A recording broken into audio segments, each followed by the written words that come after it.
आपके हिसाब से इस पिक्चर में कौन ज़्यादा समझदार है और कौन ज़्यादा बेवकूफ़ है? अब इस पिक्चर को जरा गौर से देखिए। क्या लगता है इन दोनों पिक्चर में कौन ज़्यादा समझदार है और कौन ज़्यादा बेवकूफ़ है? पर एक इंटरेस्टिंग की बात बताऊं, इन दोनों पिक्चर में जिसे आपने बेवकूफ़ समझा एक्चुअली में वो समझदार है, और जिसे आपने समझदार समझा एक्चुअली में वही बेवकूफ़ है। और ये दोनों पिक्चर आपके लाइफ से ही रिलेटेड है, मगर कैसे? तो आइए इसे डीपली समझते हैं। देखिए, इन पिक्चर में रेन आपके थॉट्स को रिप्रेजेंट करता है एंड अम्ब्रेला आपके माइंड को रिप्रेजेंट कर रहा है। जब इमोशन की बारिश होती है तो अम्ब्रेला यानी आप अपने माइंड को खोलते हैं और उस बारिश से खुद को बचाते हैं। मगर क्या हो अगर बारिश ही नहीं हो रही है पर फिर भी आप अम्ब्रेला खोल के बैठे हो? शायद इससे बड़ी बेवकूफ़ी कुछ भी नहीं हो सकती। पर ये हर किसी के लाइफ में होती है। जिस चीज के बारे में नहीं सोचना चाहिए उस पे भी आप थिंकिंग करते हो, ओवर थिंकिंग करते हो।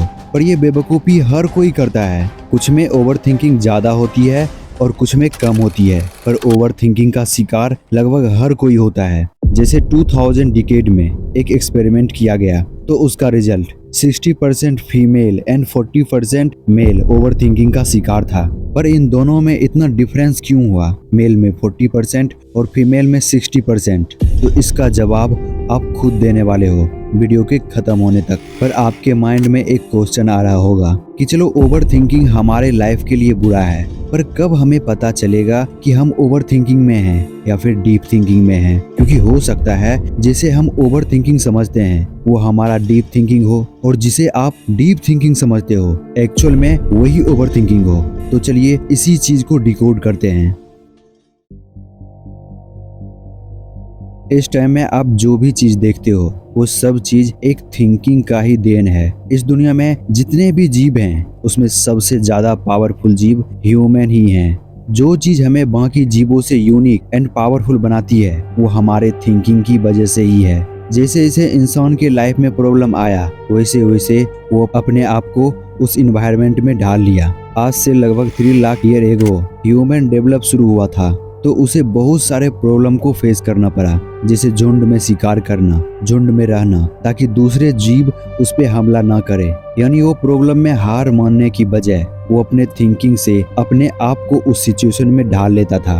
ह्यूमन में 70,000 year ago survival thinking develop हुआ, 10,000 एगो एग्रीकल्चर, 600 BCE में psychology, philosophy and 14th, 16th and 17th century में साइंटिफिक थिंकिंग डेवलप हुआ। और अब जो हमारे थिंकिंग है वो एक मॉडर्न थिंकिंग है। इस थिंकिंग में हमें सर्वाइवल के लिए नहीं सोचना पड़ता है कि कोई जानवर आके हम पे अटैक कर देगा, लेकिन सर्वाइवल थिंकिंग उस टाइम से जो इंसान के अंदर डेवलप हुआ वो कहीं ना कहीं आज भी हम सब के माइंड में है, जो कि एक ओवर थिंकिंग के रूप में उभर के आता है। हम अपने थिंकिंग से अपने माइंड में ऐसे ऐसे सिनेरियो बना लेते हैं जो कि करंट टाइम में वैसा ही फियर फील होता है जो कि उस टाइम में जानवरों के अटैक से होता था, जिसका रिजल्ट हम अपने लाइफ को खुल के नहीं जी पाते हैं। चलो उस टाइम में ये सच था कि जानवर के अटैक का डर हम इंसान में था, जिससे हमारी थिंकिंग झुंड में रहने की थी। पर आज के टाइम में ऐसा नहीं है। आज किसी एनिमल के अटैक का डर नहीं है, लेकिन हमारी थिंकिंग प्रोसेस अभी भी वही है जो आज धीरे धीरे थिंकिंग से ओवर थिंकिंग में बदल रही है। आज ओवर थिंकिंग इतना ज्यादा हो रही है कि जिससे हमारे personal life and professional life दोनों बस्ट हो चुकी है, और ऐसा होने का कई कारण है। मेनली ओवर थिंकिंग होने के कई कारण होता है, लेकिन उसमें से जो ज्यादातर देखा गया है वो RCE सिचुएशन में देखा गया है। आर माइंड के रिवायरिंग सिस्टम को रिप्रेजेंट करता है।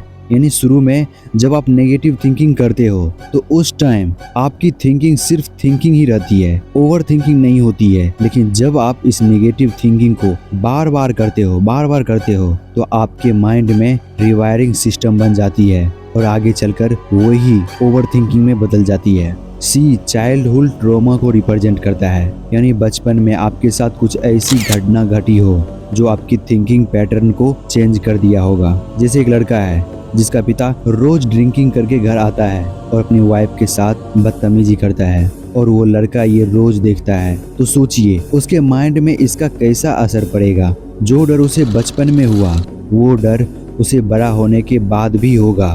जो उसका ओवर थिंकिंग का कारण बनेगा। ये इन्वायरमेंट को रिप्रेजेंट करता है। आपकी थिंकिंग कैसी होगी ये इस चीज पे डिपेंड करता है कि आप किस इन्वायरमेंट से आए हो। अगर आप ऐसे इन्वायरमेंट में रहते हो जहाँ डर, गुस्सा, फ्रस्ट्रेशन होती है जो आपको नेगेटिव थिंकिंग करने के लिए मजबूर करता है, तो इस सिचुएशन में भी आप ओवर थिंकिंग का शिकार बन सकते हो और इन सब का रिजल्ट ये होता है।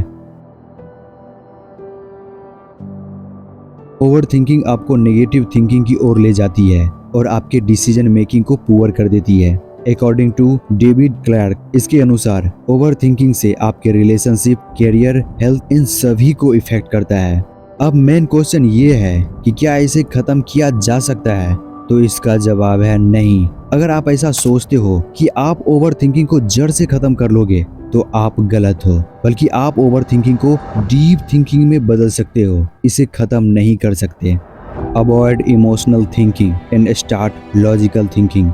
जब हमारी थिंकिंग इमोशनल होती है तो ही हमारी ओवर थिंकिंग होती है। जैसे जब कोई आपको क्रिटिसाइज करता है, आपको बुरा भला कहता है, तो उस टाइम का थिंकिंग इमोशनल थिंकिंग होता है। जैसे उसने मुझे ऐसा क्यों कहा, उसे ऐसा मुझे नहीं कहना चाहिए था, अगर मैं उसे ऐसा बोलूं तो क्या होगा, ऐसे करके उस थिंकिंग की एक चेन बन जाती है जो ओवर थिंकिंग में बदल जाता है। और वही अगर आप उस चीज को लॉजिक थिंकिंग से करते हो, आप ओवर थिंकिंग करने से बच सकते हो। जैसे वो मेरे बारे में ऐसा इसलिए बोला क्योंकि उसे मेरे बारे में पता नहीं है, तो मुझे उसकी बातों से ज्यादा परेशान नहीं होना चाहिए। जब आप ऐसा सोचते हो तो यहीं पर आपकी थिंकिंग खत्म हो जाती है। Second, start journaling.